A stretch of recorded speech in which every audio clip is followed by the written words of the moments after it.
Bonsoir, bonsoir à tous. Combien je peux vous dire que j'ai l'honneur de présider, très heureux de présider cette Assemblée Générale 2021. Vous avez devant vous un président déçu et heureux. Déçu parce que cette Assemblée, nous la tenons en huis clos pour la deuxième année. Mais j'espère bien qu'en 2022, nous pourrons nous retrouver dans cette ambiance parce que c'est toujours une ambiance très forte et très, très agréable. Un président heureux pour plein de raisons. Heureux d'abord parce que je trouve que Erige est une belle équipe. Et pour qu'il y ait une belle équipe, il faut qu'il y ait de beaux joueurs, de bons joueurs. Et je crois que cette année, nos collaborateurs nous ont montré qu'ils étaient des bons joueurs. Je veux saluer à cette occasion leur courage et leur résilience aussi, leur agilité. Je crois que ça a été un élément très fort qui a permis la réussite d'Erige en 2020. Un président heureux aussi parce que les chiffres que va vous présenter Benoît Hainaut, notre nouveau président du directoire, sont bons aussi. Et il marque peut-être un nouvel élan du groupe, puisque ce n'est pas tellement dans l'importance des chiffres qu'il est agréable bien sûr de les voir, de les connaître, de les regarder, mais c'est surtout dans les options que nous prenons pour les années qui viennent qui me satisfont. Heureux également parce que effectivement, Benoît nous a rejoints en 2020. Il a pris la succession de Alain Marion, que je salue au passage, qui a été aussi très longtemps dans le groupe et qui a répondu à toutes nos attentes. Et donc Benoît qui l'a remplacé le 15 septembre pour constituer le nouveau directoire, comme je vous le dis ce soir, avec Stéphane Jean. Et puis également un président heureux parce que je crois que les orientations que l'on prend aujourd'hui, qui sont marquées certes par une année assez exceptionnelle, assez particulière, que cette crise sanitaire, nous montrent aussi qu'elle est peut-être cette année détonateur de grands changements, des changements qu'on ressentait déjà auparavant, tout ce qui touche le digital, tout ce qui touche l'environnemental, tout ce qui touche le sociétal. Ce sont des sujets qui nous sont très, très, très, très importants. Et je crois que Benoît, lorsqu'on a participé ensemble au recrutement, avait cette volonté de transformation du groupe sur ces sujets-là, et en particulier sur un sujet important qu'il a à cœur, qui est le sujet de la sécurité de nos hommes. Donc tout cela, ce sont des éléments qui participent au fait que vous avez devant vous un président heureux. Et encore en plus heureux aussi parce que les actionnaires familiaux que je représente ont marqué leur volonté de s'inscrire dans la durée au travers d'un document qu'on appelle la charte, et qui sont aussi en phase avec les projets du groupe et avec la volonté de pérenniser l'entreprise familialement. Et ça, c'est un sujet qui est très fort pour nous, cette entreprise patrimoniale. Et je crois que c'est aussi été un déterminant pour que Benoît nous rejoigne dans l'entreprise. Donc vous voyez, beaucoup de choses plutôt sympathiques à vous présenter ce soir. Et je crois qu'on va avoir une assemblée générale intéressante dans tous les sujets, mais malheureusement à huis clos. Donc, je voulais aussi remercier les présents, à savoir nos scrutateurs, Marie-Christine Lemenec et Didier Robin, représentant les sociétés Sofica et Sophiro, et deux actionnaires, et c'est les deux actionnaires qui disposent du plus grand nombre de voix. Le secrétaire est Stéphane Jean, directeur administratif et financier du groupe. Donc, le quorum est atteint. Le nombre d'actionnaires présents ayant voté par correspondance ou ayant donné pouvoir, 44. Le nombre d'actions représentées, 2 105 870, représentant 3 894 482 voix, soit 74,19% du capital et 81,63% des droits de vote. Voilà, je passe la parole à Benoît Hainaut. Merci.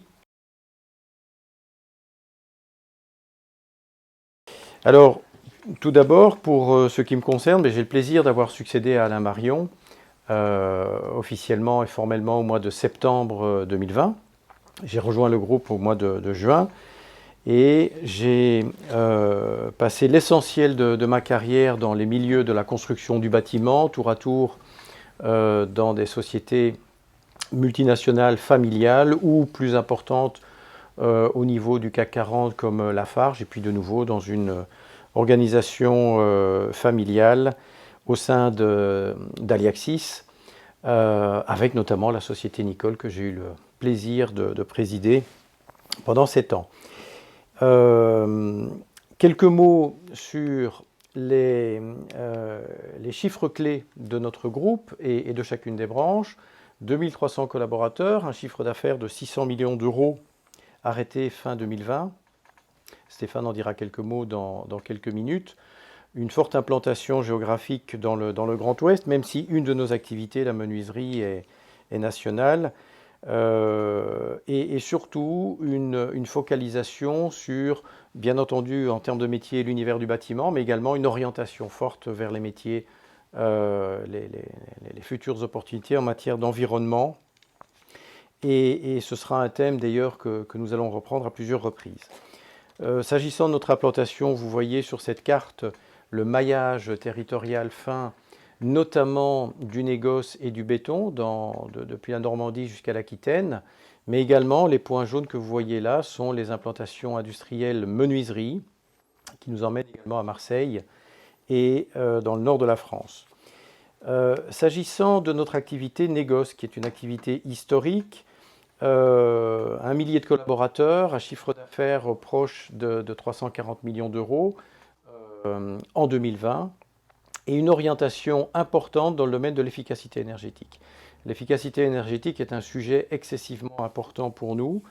La France est un grand pays de logements individuels ou collectifs dans lesquels une partie non négligeable sont considérés d'un point de vue thermique comme des passoires thermiques. Ça veut dire qu'il y a un potentiel de rénovation qui est très important et que nos métiers du négoce mais aussi de la menuiserie, bien entendu, sont particulièrement adaptés pour apporter des réponses à ces sujets. Donc c'est une de nos lignes de priorité qui sont importantes au niveau de VM. L'activité menuiserie, 780 collaborateurs, 130 millions de chiffres d'affaires, un peu plus, avec une orientation très forte vers l'innovation, vers des produits de nature à répondre aux sujets acoustiques, thermiques, esthétiques, et avec notamment une innovation très importante qui porte sur une gamme très innovante, un peu hybride, dans le sens qu'avec un châssis, nous pouvons avoir des finitions de type PVC, de type bois, de type aluminium. Et du reste, cette innovation qui a été saluée, récompensée par un certain nombre de récompenses à l'occasion de concours, nous permet aujourd'hui d'avoir des réponses auprès des donneurs d'ordre, auprès des prescripteurs et auprès de nos clients. Une usine a été mise en place, Saint-Sauveur-des-Landes, qui est particulièrement moderne. C'est une industrie qualifiée de 4.0, c'est-à-dire une usine très automatisée, très domotisée, et qui permet surtout de réserver à nos opérateurs, à nos hommes, les tâches les plus nobles, les plus à valeur ajoutée, et de laisser aux robots ou à l'automatisation les tâches les plus banales. C'est une usine qui monte en puissance avec satisfaction et qui nous permet aujourd'hui d'enregistrer une croissance non négligeable et des gains de part de marché dans ces familles de produits. S'agissant du béton, notre filiale, notre activité Edicem, elle aussi est en plein développement. Un certain nombre d'acquisitions ont été faites récemment. 260 collaborateurs, un chiffre d'affaires de près de 115 millions. Et là aussi, une orientation très forte vers un respect environnemental, une perspective de décarboner nos activités, d'offrir des solutions bas carbone qui font l'objet de beaucoup de travaux d'innovation, qui ont déjà d'ailleurs, dans un certain nombre de cas, été testés. Un partenariat également avec la Chaire de Nantes qui nous permet encore une fois sur ce sujet de l'innovation d'être très, très actifs et très présents. Donc voilà pour nos 3 branches. Une gamme, une branche négoce, une branche menuiserie, une branche béton, qui chacune d'entre elles sont engagés en tout cas dans des transformations importantes et prometteuses. Quelques mots sur le marché. Il s'agit ici du marché 2020, où vous pouvez observer l'évolution du marché du neuf, qui comme toujours sont des marchés conjoncturels, des marchés avec des tendances qui sont souvent orientées en fonction des incitations fiscales, des différents dispositifs gouvernementaux mis en place. Et là, nous sommes dans une tendance récente qui est plutôt bas de cycle, avec évidemment un effet très important lié au Covid, et notamment au premier confinement de mars 2020, que nous pouvons observer sur ce tableau de façon un peu plus précise, avec une chute très forte à l'occasion de ce premier confinement, à partir du 17 mars 2020. On a vu une chute très très importante qui était suivie par un rebond tout aussi rapide et important. Donc finalement, on se retrouve dans un cycle du neuf qui a été impacté de façon conjoncturelle excessivement forte au moment du confinement, mais qui très vite a bénéficié d'un rebond. Ceci était pour le neuf. S'agissant du métier de la rénovation, qui est l'autre activité importante, et il faut savoir que nos activités en moyenne sont plutôt orientées rénovation que neuf, 60%, 40% à peu près.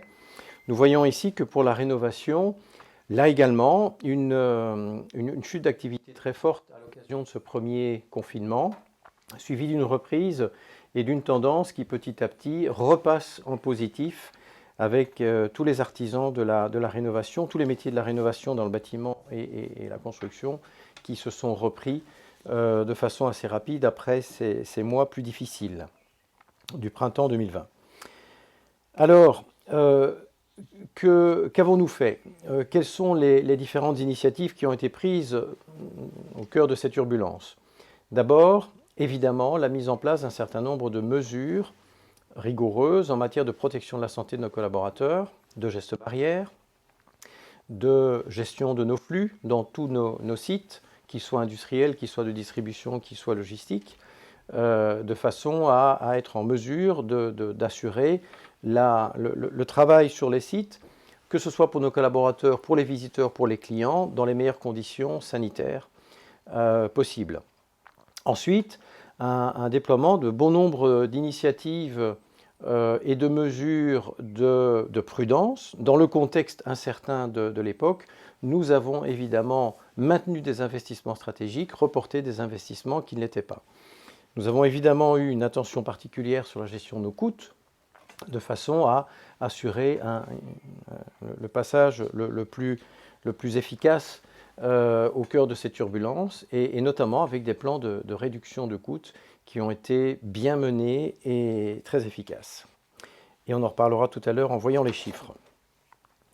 Précisément, au niveau de nos chiffres, quelques mots avant de les regarder plus en détail avec Stéphane Jean.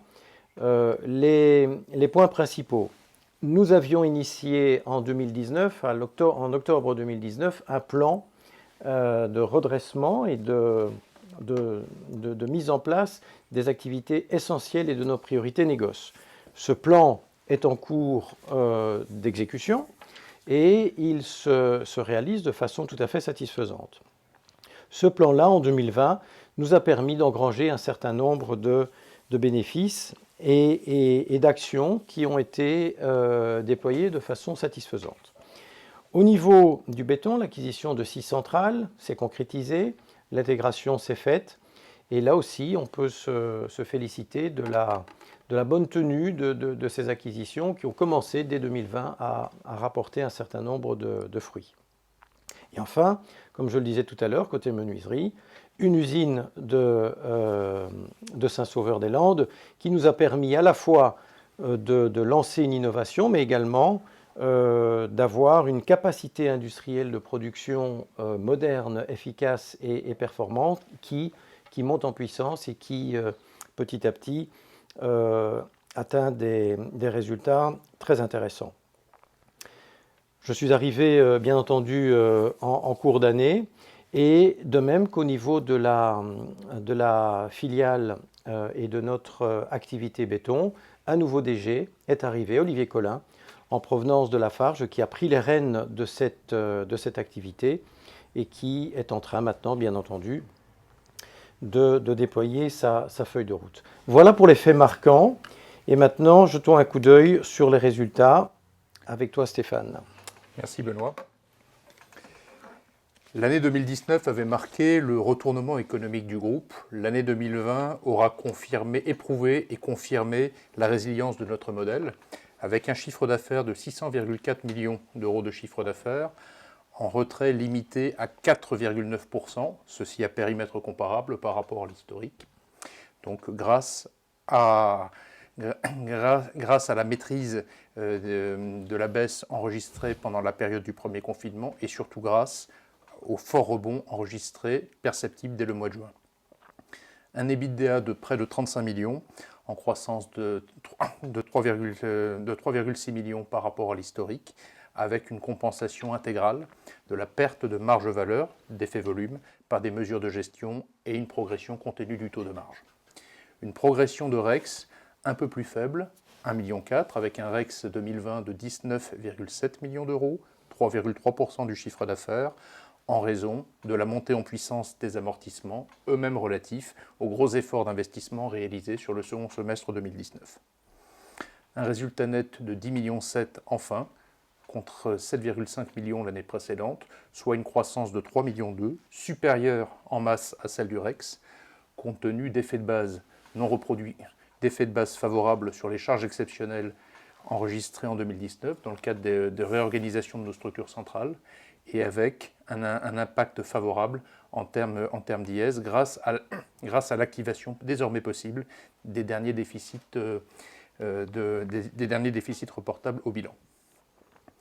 Une dette nette en amélioration, en allègement de 16 millions, dont à peu près les 2/3 d'autofinancement, sachant que nous n'avons pas distribué de dividendes en 2020 au titre de l'exercice 2019, et grâce à la maîtrise de notre ratio de besoins en fonds de roulement et un maintien, comme on le verra un peu plus loin, de nos ratios, ce qui est effectivement une vraie performance compte tenu de l'exercice que nous avons traversé. Une trésorerie nette hors impact de PGE à 64 millions, en progression de près de 36 millions, enregistrant l'impact des décalages de remboursement d'emprunts conformément au dispositif autorisé par les pouvoirs publics. 10 millions de fonds propres en plus, 16 millions de dettes en moins, soit une amélioration du ratio de gearing de près de 21 points.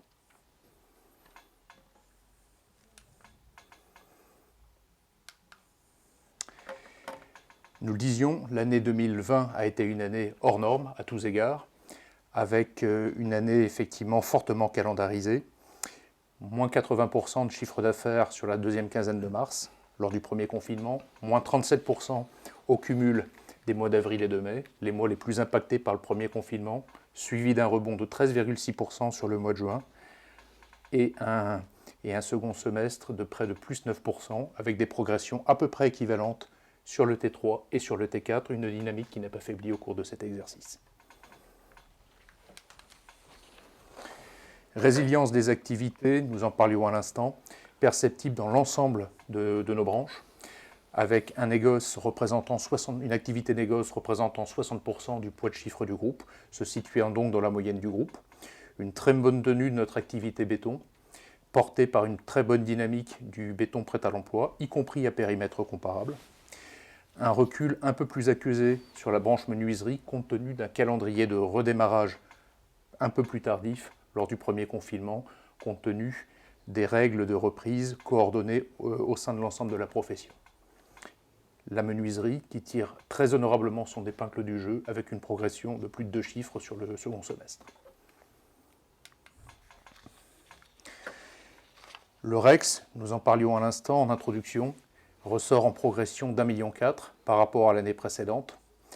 Alors il convient de regarder ces chiffres effectivement de manière rigoureuse, puisque nous avons commencé l'exercice 2020 avec un handicap, compte tenu du fait que dans notre REX de 2019, lequel ressortait à 18,3 millions, ce REX comprenait à peu près 10%, 1,8 million de produits exceptionnels, essentiellement constitués de corrections de taux de cotisation URSSAF sur les accidents du travail, avec une correction pluriannuelle ayant fortement favorablement impacté nos comptes de 2019. A l'inverse, nous avons sur l'exercice 2020 bénéficié d'un effet périmètre avec les conséquences de la politique de croissance externe reprise depuis 2 ans sur la branche béton, d'une part, et l'impact net des aides publiques reçues dont nous avons bénéficié au titre du chômage partiel, des allègements de charges correspondantes et un certain nombre de dispositifs comparables représentant, net d'une prime Macron accordée en novembre 2020 à l'ensemble de nos salariés, un enjeu de 5,3 millions. Quand on fait la part de ces deux éléments, ce que montre le tableau actuellement déroulé, reste une diminution de REX de l'ordre de 3 millions, essentiellement constituée de la progression des amortissements auxquels nous faisions référence en début de présentation. Ce qui nous amène à une quasi-stabilité de notre EBITDA, hors éléments exceptionnels, grâce à la compensation de moins 11,3 millions d'impact d'activité, elle-même relative à une baisse du chiffre d'affaires de 4,9% par des effets de gestion, 0,6 points de croissance de marge et 7 millions de compensation de charges externes. Voilà. Le tableau qui se déroule à l'instant montre que l'ensemble de nos branches d'activité ont bénéficié de cette progression dans des proportions toutefois comparables. Je réserverai mes commentaires à la branche menuiserie qui présente la plus faible hausse de REX, mais qui néanmoins est de notre point de vue la branche la plus active en matière de maîtrise de charge, ce que ne traduit pas forcément ce tableau compte tenu des effets de base particulièrement défavorables pour la branche et d'un effet volume un peu plus accusé.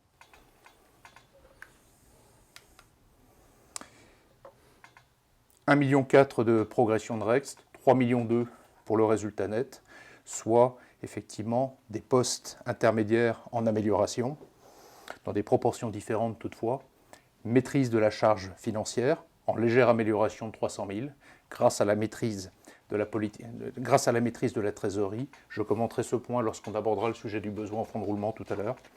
Et la diminution du taux d'intérêt, grâce à la politique mise en place depuis plusieurs années de souscription de taux d'intérêt fixe dans des circonstances exceptionnellement favorables, dont nous avons bénéficié. Amélioration du poste de charges exceptionnelles à hauteur d'1,3 million, principalement constitué de l'effet de base, donc 2019 favorable, sachant que nous supportions 1,6 million en 2019 de charges de réorganisation de nos structures centrales. Allègement un peu contre-intuitif de la charge d'impôt, malgré la progression du résultat avant impôt, compte tenu de l'allègement du taux, 2 points d'amélioration sur l'exercice écoulé, et activation des déficits reportables des derniers foyers un peu déficitaires pour lesquels cela n'avait pas été possible les années précédentes. Ça l'est désormais compte tenu des perspectives favorables qui s'ouvrent pour ces activités. Dernier point, non des moindres, dotation aux amortissements et dépréciations des écarts d'acquisition qui ressortent à 3,5 millions. Sur ces 3,5 millions, nous avons 1,5 million d'amortissements, donc de charges récurrentes. C'est une option comptable prise par le groupe, et 2 millions de remises à niveau d'écarts d'acquisition qui bouclent le travail de réévaluation de ces actifs entrepris depuis plusieurs années. Voilà, ceci nous amenant donc à une progression du résultat net à hauteur de 3 millions. Le BFR, qui était l'objet de toutes nos attentions au moment du premier confinement. Donc, le tableau qui vous est présenté ici fait ressortir une stabilité quasi parfaite du DSO client à 46 jours. Au mois de mars-avril 2020, nous avions effectivement les pires craintes, on peut le dire maintenant, d'évolution de ce ratio-là dans le contexte de l'époque. Et c'est ce qui nous avait amené à souscrire un PGE de 50 millions pour faire face à un creux de trésorerie conséquent, projeté à la fin du mois de septembre, et tablant sur une dérive possible, qui paraît aujourd'hui effectivement un peu lointaine, heureusement, mais qui n'était pas irréaliste dans le contexte de l'époque. Nous avions pris en compte une dérive possible de 20 à 30 jours, donc compte tenu de la crise de liquidité anticipée chez nos clients. Dieu merci, le mécanisme du PGE, sa généralisation dans l'économie, nous a permis d'éviter d'éviter ce scénario-là, et le ratio de DS au client est stable, de même que celui des stocks, soit une maîtrise effectivement du ratio de BFR.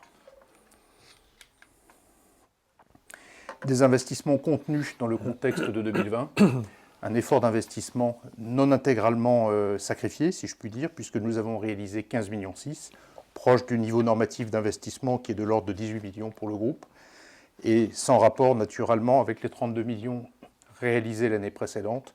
Sur les 32 millions, 16 millions étaient constitués de la dernière tranche d'investissement dans notre usine de Saint-Sauveur-des-Landes. Voilà. Nous avons focalisé les investissements de 2020 sur les opérations à forte valeur ajoutée et à impact de développement d'affaires, de développement de business ou d'optimisation de nos affaires. Le gearing en nette amélioration, avec une progression de 10 millions des fonds propres, ces 10 millions étant constitués pour l'essentiel du résultat net de l'exercice, non distribué, et l'allègement de dette nette que j'ai commenté en début de présentation. En conséquence de quoi, donc le directoire a proposé, a soumis à l'approbation de l'Assemblée qui se tient ce jour, donc la distribution d'1,25 € donc de dividendes, ce qui représente un effort de décaissement de 3,5 millions pour le groupe, constitué en partie dans notre esprit d'un rattrapage par rapport à l'exercice 2020, pour lequel, donc, au cours duquel nous n'avions rien distribué, malgré un résultat net de 7,5 millions au cours de l'exercice 2019. Voilà. Je repasse maintenant la parole à Benoît. Merci. Merci Stéphane. Voilà, donc pour se projeter peut-être vers les dernières semaines et les premiers mois de l'année 2021. Donc un premier point qui est relatif au marché. On peut voir que les mises en marché des logements neufs ont bien entendu continué dans la tendance d'après printemps 2020. Une reprise assez intéressante. On voit tout à fait à l'extrême de ce tableau une remontée de l'activité dans le neuf qui est vraiment liée à quelque part à un effet de rattrapage et qui nous permet de dire que l'effet Covid, en effet, a été suivi d'une reprise et vraisemblablement aussi d'une orientation vers des ménages français vers des investissements tels que l'immobilier, tels que le logement, que ce soit en neuf, que ce soit en rénovation et peut-être même en réhabilitation et dans des travaux divers. Le constat en matière précisément de rénovation et de réhabilitation fait là apparaître une reprise au premier trimestre qui est importante puisqu'elle est de 9% en progression et qui correspond sans doute à un fléchage des foyers vers des investissements pour améliorer leur bien-être chez eux, dans la maison, dans l'appartement ou à l'extérieur. Et c'est certainement un impact qui est assez important et qui bénéficie finalement à l'activité au niveau du marché. Si on regarde maintenant les carnets de commandes, le carnet de commandes des artisans est un carnet de commandes qui est relativement stable autour de 70-80 jours, qui a chuté de façon assez forte au moment du confinement pour revenir à cette moyenne de 70 jours, mais qui depuis le premier trimestre de cette année a tendance à augmenter significativement au-delà des 100 jours. Ça veut dire quoi? Ça veut dire qu'un artisan a à peu près devant lui 3 à 4 mois de dossiers qu'il doit pouvoir traiter, d'affaires, avant de pouvoir intervenir. Donc, ce carnet de commandes est important et montre qu'il y a vraiment une dynamique qui est en place, mais qui aussi, quelque part, bloque un petit peu d'aller plus vite, même si le marché le demande et si beaucoup de sollicitations leur sont faites. S'agissant des fondamentaux de notre marché, je pense qu'il est important de souligner ici, et on peut le dire avec un peu de recul entre ce qui s'est passé en 2020, ce qu'on observe maintenant en 2021, que les fondamentaux nous sont favorables. Le secteur de la construction, le secteur de l'immobilier se porte plutôt bien, il y a un grand nombre de transactions, il y a un grand nombre de rénovations, ce qui pousse et qui nous entraîne dans une progression très intéressante. En revanche, nous avons également des initiatives qui nous sont propres et sur lesquelles je vais revenir dans quelques minutes, qui nous permettent aussi de consolider cette croissance portée par le marché par une croissance qui nous est propre et qui est liée à notre propre performance dans les différentes activités. Il est certain que le phénomène de demande pour des logements un peu plus spacieux, un peu plus aérés, avec des terrasses ou des balcons ou avec des jardins, est une tendance. On voit que dans les grandes villes, il y a certainement une appétence pour des logements qui sont voilà, plus agréables à vivre. C'est certainement lié à la crise sanitaire que nous vivons encore. Et il est vraisemblable que dans le futur, cette tendance-là se poursuivra d'une certaine mesure. On a un facteur qui est excessivement important, qui est sans précédent, qui est celui du plan mis en place par le gouvernement, qui s'appelle France Relance, qui est un plan considérable, qui est doté d'un financement excessivement important, qu'on regardera tout à l'heure en quelques minutes, et qui porte essentiellement sur la rénovation énergétique des logements. Et par conséquent, compte tenu du très grand nombre de logements ciblés par ce plan, on peut se dire que dans les prochaines années, il y aura une montée en puissance de ce type d'activité. On est, par rapport à ces éléments favorables, c'est-à-dire à la fois un marché où nous sommes tous en tant que citoyens attirés vers des valeurs sûres comme le bâtiment, ou par rapport à ce besoin en matière de rénovation énergétique, il y a d'autres facteurs qui sont plus inquiétants. La crise qu'on vit peut entraîner des turbulences, des bouleversements, du chômage. Les prêts qui ont été octroyés à toutes les entreprises pendant cette période devront être remboursés. Et donc on peut s'attendre à avoir des périodes socialement plus difficiles d'une façon globale pour toute l'économie française et européenne dans le futur. L'envolée du prix des matériaux, qui est un sujet important, peut entraîner des turbulences également, peut entraîner un certain nombre de ruptures ou de retards de livraison, voire un enchérissement des prix. Et ce sont également des éléments que nous considérons comme potentiellement incertains. Mais globalement, nous sommes tout de même dans une activité qui est plutôt robuste et structurellement bien orientée pour le futur. Alors, je voudrais insister sur le fait qu'indépendamment de cette crise sanitaire, et Dieu sait si elle a été l'objet de toutes les préoccupations pour tous les Français, pour tous les citoyens du monde, il y a beaucoup d'autres événements qui font que nos activités en général sont en pleine transformation. La transformation environnementale et numérique, pour ne citer qu'elles deux, sont excessivement importantes. Et il est essentiel pour nous d'avoir une orientation qui va nous permettre à la fois d'accompagner ces grands bouleversements, mais également d'en tirer profit, d'avoir l'opportunité, à travers nos offres, à travers notre organisation et à travers nos priorités, d'être bien présent, d'avoir un positionnement clair pour ces sujets.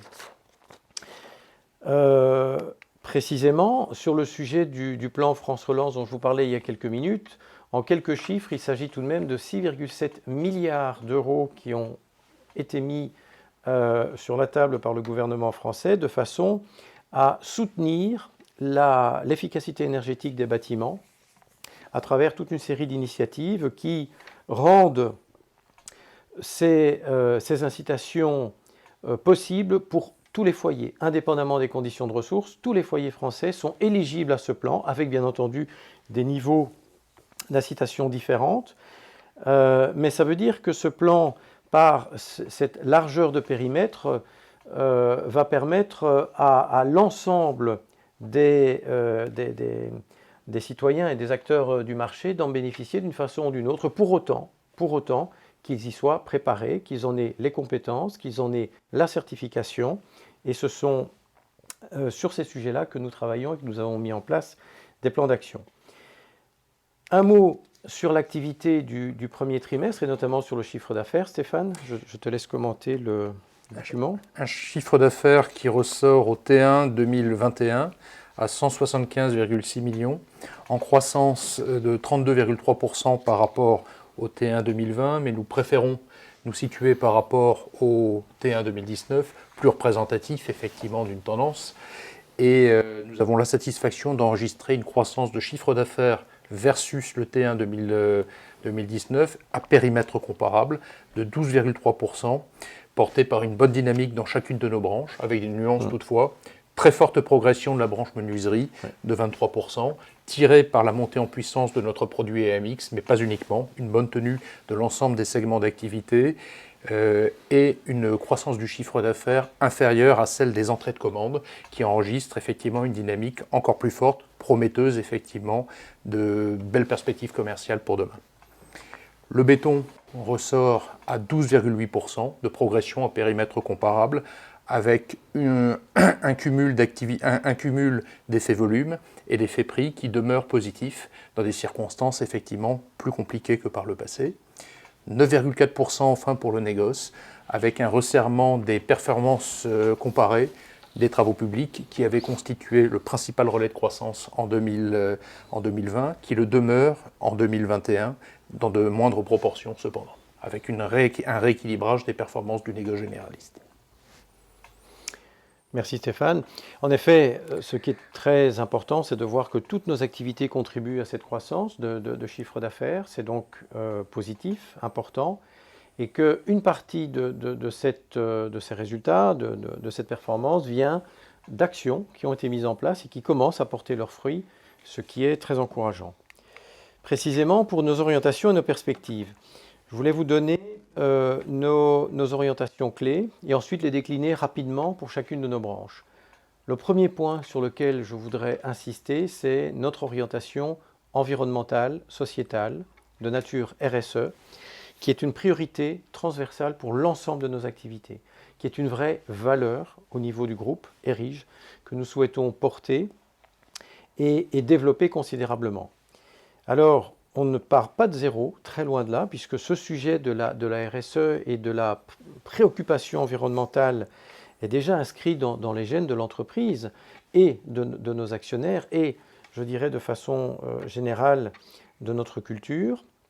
Il s'agit ici d'accélérer dans un contexte où ce sujet-là devient de plus en plus important pour l'ensemble des citoyens et notamment pour les plus jeunes, et que nous avons, nous, en tant qu'acteurs majeurs du bâtiment, un rôle très important à jouer. À titre d'exemple, nous avons eu l'occasion de proposer au conseil de surveillance la création et la mise en place d'un comité RSE qui s'est réuni pour la première fois au mois de mars, et ce fut l'occasion, évidemment, d'évoquer notre feuille de route, nos priorités. Nous avons mis en place également un système de rémunération variable pour l'ensemble des dirigeants du groupe qui, pour 30% de la rémunération variable, portera sur des indicateurs de nature environnementale. Nous nous sommes engagés au niveau de notre état-major du groupe dans une formation détaillée RSE qui porte à la fois sur toute la mise en place d'une dynamique environnementale, mais également sociétale, humaine, de façon à maîtriser l'ensemble de nos obligations légales d'un côté, mais aussi des opportunités pour enrichir notre feuille de route pour toutes nos activités et pour le groupe. Le capital humain est un point essentiel. Je parlais tout à l'heure de transformation. On ne fait pas de transformation, on ne fait pas de changement dans des périodes de turbulence aussi fortes sans avoir les femmes et les hommes pour le faire. Donc l'aspect humain, l'aspect de l'accompagnement, de la formation, du développement des talents, de la culture, de la façon de travailler ensemble, de l'environnement de travail sont des points essentiels. Le digital et l'innovation sont un autre volet tout à fait essentiel de nos valeurs, de nos priorités. Encore une fois, l'innovation est une marque de fabrique d'Erige et de ses différentes branches, mais l'innovation doit être permanente, continue. Et l'innovation porte aussi sur le numérique, sur la digitalisation. Là aussi, il y a des évolutions énormes qui se sont faites depuis 10 ans. On travaille de façon très différente aujourd'hui, on interagit de façon très différente avec nos clients, à l'interne, avec les parties prenantes, avec tous les acteurs d'un marché. Et il est excessivement important de se focaliser sur tous les dispositifs numériques qui vont nous permettre d'améliorer cette interaction avec nos clients, d'apporter de la valeur ajoutée et aussi d'en bénéficier pour améliorer la fidélité de nos clients et de pouvoir capitaliser sur une meilleure profitabilité. Je dirais que de façon générale, cette approche environnementale et RSE est parfaitement illustrée par notre ancrage territorial vendéen qui s'est développé petit à petit dans le Grand Ouest et même au-delà, s'agissant de la menuiserie. On tient beaucoup à ça, c'est une vraie valeur qui est incarnée par une présence, par des services et par une proximité avec nos clients. Voilà pour cette priorité. Pour détailler un tout petit peu la notion de capital humain que je viens d'aborder, il y a un sujet qui nous est très cher, et notamment dans toutes nos activités opérationnelles, que ce soit l'exercice du négoce, l'exercice de nos centrales ou nos usines côté menuiserie, c'est la sécurité. La priorité, c'est la sécurité, que chaque personne au sein de nos organisations se trouve complètement bien et en sécurité, de façon à ce que tout simplement il ait la capacité d'agir au mieux et puis de pouvoir donner la plénitude de ce qu'il peut apporter dans toute notre organisation collective. La sécurité est un point important.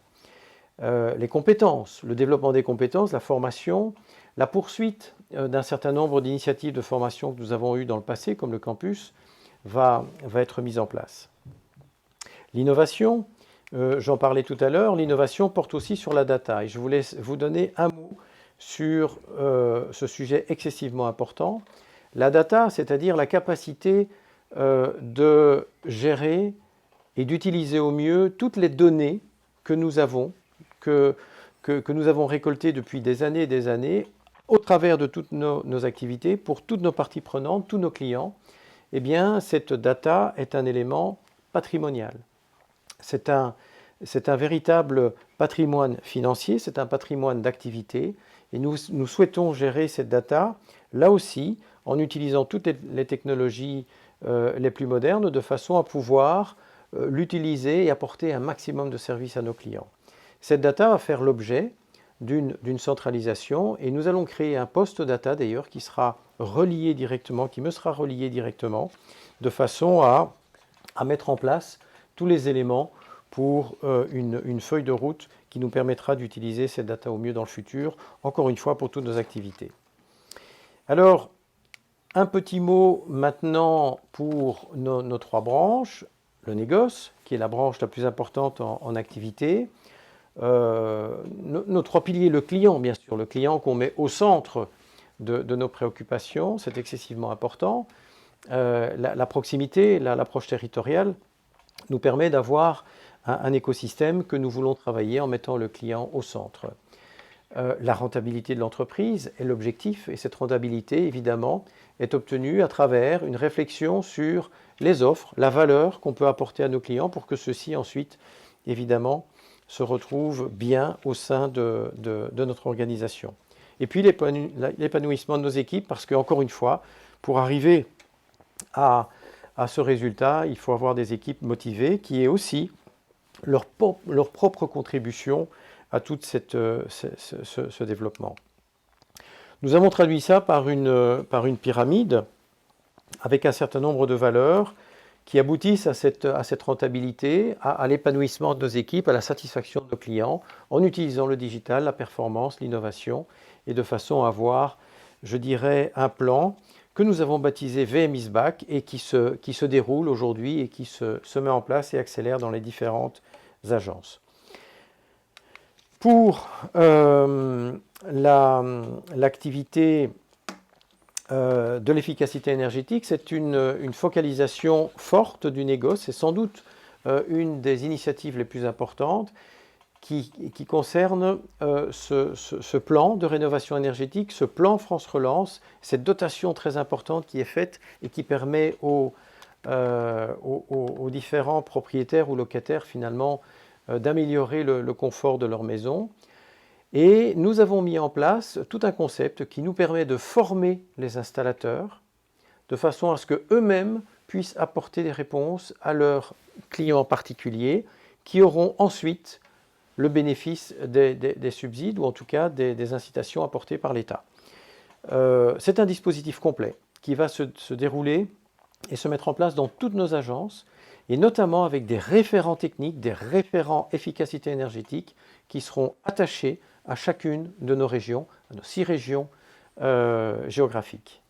Donc un plan ambitieux et qui est mis en place et qui va commencer à nous donner un certain nombre de résultats. Voilà pour le négoce. S'agissant du béton, nous avons finalisé un modèle opérationnel. Avec l'arrivée d'Olivier Collin, nous avons repris les fondamentaux de notre activité qui s'est beaucoup développée ces dernières années et qui a franchi un vrai cap en termes de taille. Et il était important de définir un modèle de fonctionnement pour cette taille plus importante et également pour poursuivre nos activités, pour poursuivre notre croissance profitable et également pour la renforcer avec des innovations et notamment une priorité environnementale. À ce sujet, nous venons de finaliser un partenariat avec HDCT pour la création, la formulation et le développement de béton bas carbone dans le contexte de la RE 2020, qui est la nouvelle réglementation énergétique et qui va exiger des logements une réduction de l'empreinte carbone de 30% à l'horizon 2030, ce qui est beaucoup, c'est une ambition considérable. Eh bien, nous sommes en ordre de marche puisqu'on a signé ce partenariat qui nous permettra petit à petit de consolider notre offre et d'être en mesure de fournir des bétons de cette nature, bas carbone, à nos clients. La performance également est un élément excessivement important qui nous permettra de faire évoluer nos différentes cibles, nos différents produits, de les promouvoir de façon plus pédagogique et de les proposer aux cibles de clientèle les plus adaptées. S'agissant de la menuiserie, enfin, troisième branche d'activité, une ambition commerciale et industrielle de croissance, de développement, qui doit s'appuyer en effet sur un outil industriel solide. Et j'ai parlé tout à l'heure de cette usine de Saint-Sauveur, qui nous donne beaucoup de satisfaction par sa montée en puissance, qui est loin d'être terminée, qui se poursuit et qui doit nous permettre de poursuivre la conquête de parts de marché, notamment grâce à ces produits très innovants que sont tous les produits de la gamme AMX.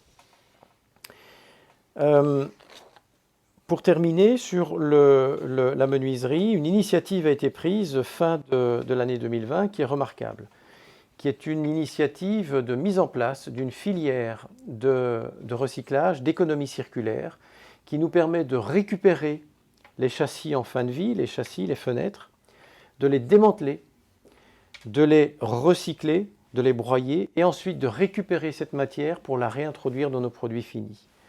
Donc ce réseau appelé MENREC s'est mis en place fin d'année dernière et commence maintenant à se structurer. Il porte sur la Bretagne essentiellement, mais nous avons pour objectif petit à petit de voir dans quelle mesure on pourra le déployer au-delà de cette zone géographique. C'est un sujet excessivement important parce que l'économie circulaire est également au cœur de toute cette stratégie environnementale. Elle l'est pour la menuiserie, elle l'est pour le béton et elle le sera, et elle l'est déjà aussi pour le négoce. Pour peut-être synthétiser les différentes étapes, nous nous inscrivons dans un développement, dans des objectifs ambitieux, mais avec beaucoup d'humilité. Humilité parce qu'on sait quelles sont les difficultés, quels sont les challenges à affronter. On sait aussi que nous avons une concurrence qui est tout à fait sérieuse, qui est tout à fait respectable, mais on sait aussi qu'on a beaucoup d'atouts, beaucoup de forces, et qu'il est raisonnable de dire que nous pouvons prévoir une croissance profitable indépendamment des hauts et des bas des marchés qui sont toujours dans le métier du bâtiment, historiquement, la réalité des choses. On a une base, nous sommes un groupe centenaire, plus que centenaire, avec des valeurs culturelle, familiale, d'indépendance, de transmission forte. C'est une force. Nous avons des valeurs humaines de création, de développement de talent et d'accompagnement de l'ensemble de nos équipes. Et je pense que ça peut faire une différence importante. Nous sommes résilients. On a montré pendant cette période de Covid, qui est tout de même un épisode sans précédent depuis des décennies, que nous étions capables finalement, avec beaucoup d'agilité, de réagir, de revoir les coûts, de revoir les chiffres d'affaires, d'adapter l'organisation, de réagir vite. C'est très important. Et nous nous projetons. Nous nous projetons dans une approche dans laquelle la RSE a un rôle central, environnemental et humain, et avec une performance qu'on veut vraiment inscrire au cœur de notre développement, parce que finalement la meilleure façon de garantir l'évolution, c'est d'être performant. Ensuite, si les marchés sont bons, bien entendu, on en profite. Voilà en quelques mots les résultats et la situation arrêtée en 2020 et les premiers éléments de 2021. Et c'est dans cette perspective-là que toutes les équipes sont mobilisées. Et je peux vous dire, pour passer beaucoup de temps avec elles sur le terrain, qu'il y a vraiment beaucoup d'envie et beaucoup d'engagement. Et c'est dans ce contexte-là que se présente l'année 2021. Voilà pour ce qui est de cette présentation. Je vais maintenant passer la parole à Daniel Robin, le président de notre conseil de surveillance, pour le rapport du conseil de surveillance. Daniel. Merci Stéphane. Merci.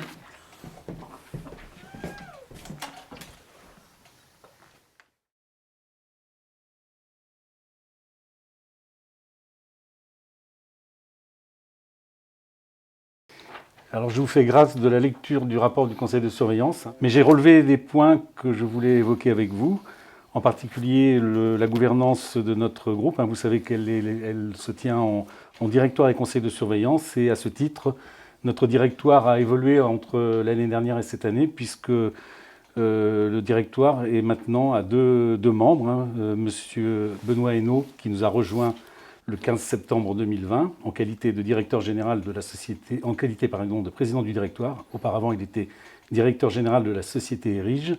Et M. Stéphane Jean, en qualité de directeur financier de notre groupe. Je voulais aussi vous tenir informé que notre conseil de surveillance est composé de 5 femmes parmi ses membres, et que dans ces 5 femmes, 2 sont des membres extérieurs, membres extérieurs, et 2 autres sont représentantes, l'une des salariés et la deuxième des salariés actionnaires. Alors le fonctionnement du conseil de surveillance. En conformité avec la recommandation R7 du code Middle Next, le conseil de surveillance s'est doté d'un règlement intérieur dont la dernière mise à jour a été approuvée le 26 mars 2021. Le règlement intérieur est consultable sur le site internet de la société. Je voulais aussi mettre l'accent sur le fait que nous avons 10 membres dans le conseil de surveillance et que nous avons nommé cette année un censeur. Ce censeur est donc M. Alain Marion, ancien président du directoire de notre groupe. En plus du comité de surveillance, nous avons des comités spécialisés, ça vous le savez déjà, mais on a donc le comité d'audit et des risques, présidé par Catherine Filoche, le comité des rémunérations et des nominations, présidé par Marie-Laure Robin, et le dernier comité en date que nous avons créé cette année, le comité RSE, qui est présidé par Caroline Weber, et qui s'inscrit tout à fait dans la mouvance dans les projets du groupe, à savoir des projets sociétaux et environnementaux. Après, vous avez les rémunérations des membres du directoire et des membres du conseil de surveillance. Et pour le reste, vous en prendrez connaissance dans le rapport jusqu'à la page 119. Maintenant, je vais passer la parole à M. Willy Rocher pour le rapport du commissaire aux comptes.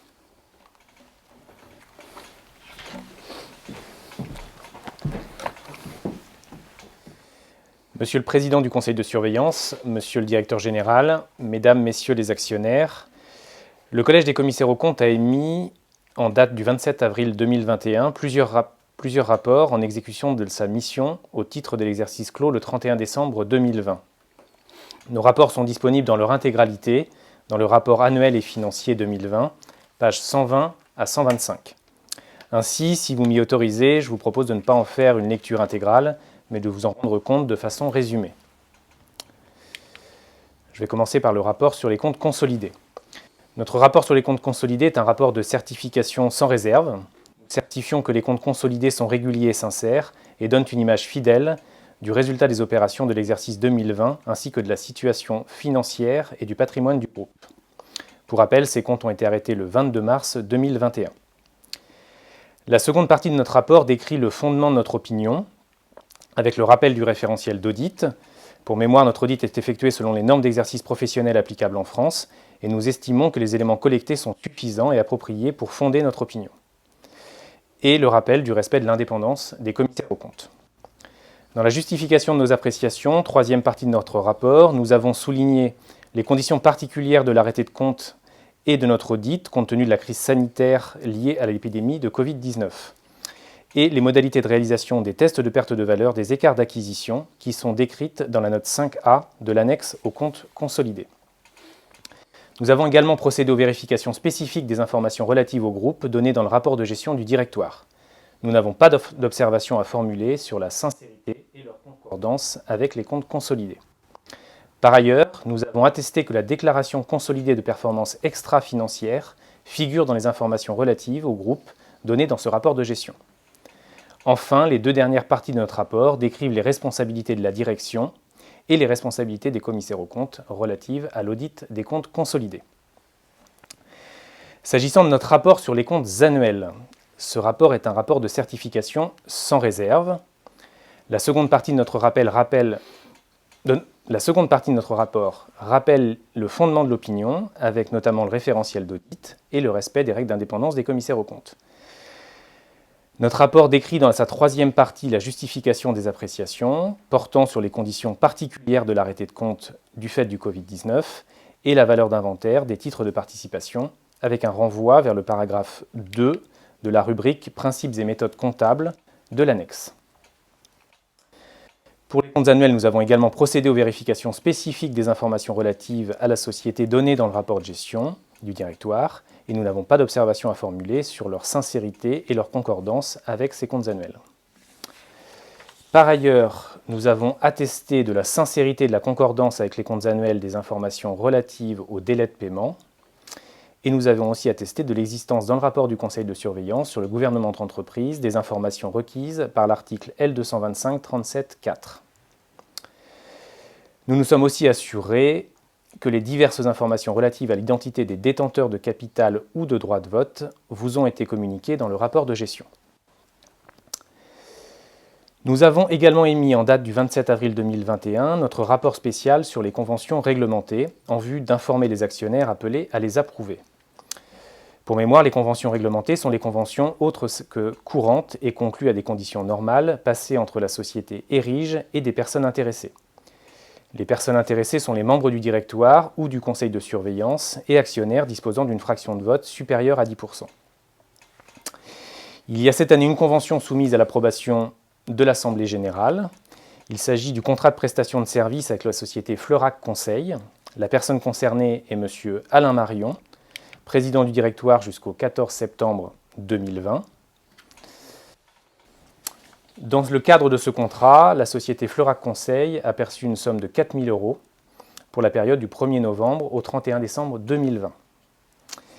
Il y a aussi une convention déjà approuvée qui est soumise à l'approbation de l'Assemblée générale. Il s'agit des avances en compte courant rémunérées par des intérêts au taux de 1,21% avec la société SICAT, actionnaire de votre société. Nous avons aussi émis 2 attestations.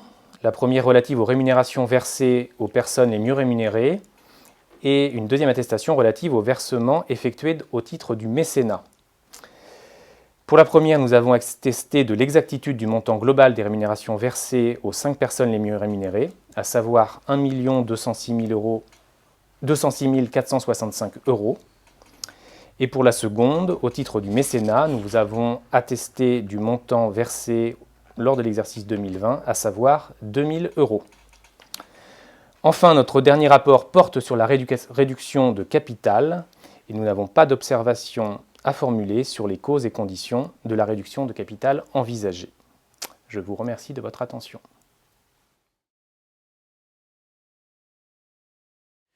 Je vous fais la lecture du vote des résolutions proposées à l'Assemblée générale mixte du 28 mai 2021. Première résolution, adoptée à l'unanimité. Approbation des comptes annuels de la société Holding Erige, exercice clos le 31/12/2020, faisant apparaître une perte de moins 1 979 589,38 €. Deuxième résolution, adoptée à 99,99% des voix. Approbation des dépenses et charges somptuaires de l'article 39.4 du CGI, s'élevant à 8 577 € et de l'impôt correspondant s'élevant à 2 659 €. Troisième résolution, adoptée à 99,79% des voix. Quitus aux membres du directoire pour l'exercice écoulé. Quatrième résolution, adoptée à l'unanimité. Approbation des comptes consolidés de l'exercice clos le 31 décembre 2020, faisant apparaître un résultat net consolidé de 10 672 541 €, dont part du groupe 10 548 277 €. Cinquième résolution, adoptée à l'unanimité. Affectation du résultat de la société Holding. Résultat de l'exercice, moins 1 979 589,38 €. Report à nouveau antérieur, 11 645 945,46, soit un montant distribuable de 9 666 356,08. Affectation proposée. Distribution d'un dividende de 1,25 € par action, soit 3 742 053,75 €, et un report à nouveau de 5 924 302,33. Je vous rappelle les dividendes distribués au titre des 3 derniers exercices. En 2017, nous avions versé 1 496 821,50 €. En 2018, 2 245 232,25 € et en 2019, néant. Sixième résolution, adoptée à 99,54% des voix. Approbation des conventions réglementées figurant dans le rapport spécial des commissaires aux comptes. Septième résolution, adoptée à 99,99% des voix. Fixation des jetons de présence à allouer au conseil de surveillance au titre de l'exercice 2020, soit 122 500 €. Huitième résolution, adoptée à 99,54% des voix. Autorisation donnée au directoire de procéder à des achats d'actions de la société permettant notamment l'attribution de stock options, d'actions gratuites, l'animation du marché ou la liquidité de l'action dans le cadre de contrats de liquidité. Autorisation donnée pour 18 mois pour un nombre maximal de 10% du capital social au prix d'achat maximal de 50 € par action. Neuvième résolution. Résolution à caractère extraordinaire adoptée à 99,54% des voix. Autorisation donnée au directoire d'annuler les actions détenues par la société dans le cadre de la résolution précédente. Autorisation donnée pour 18 mois. Dixième résolution, adoptée à l'unanimité, pouvoir pour les formalités.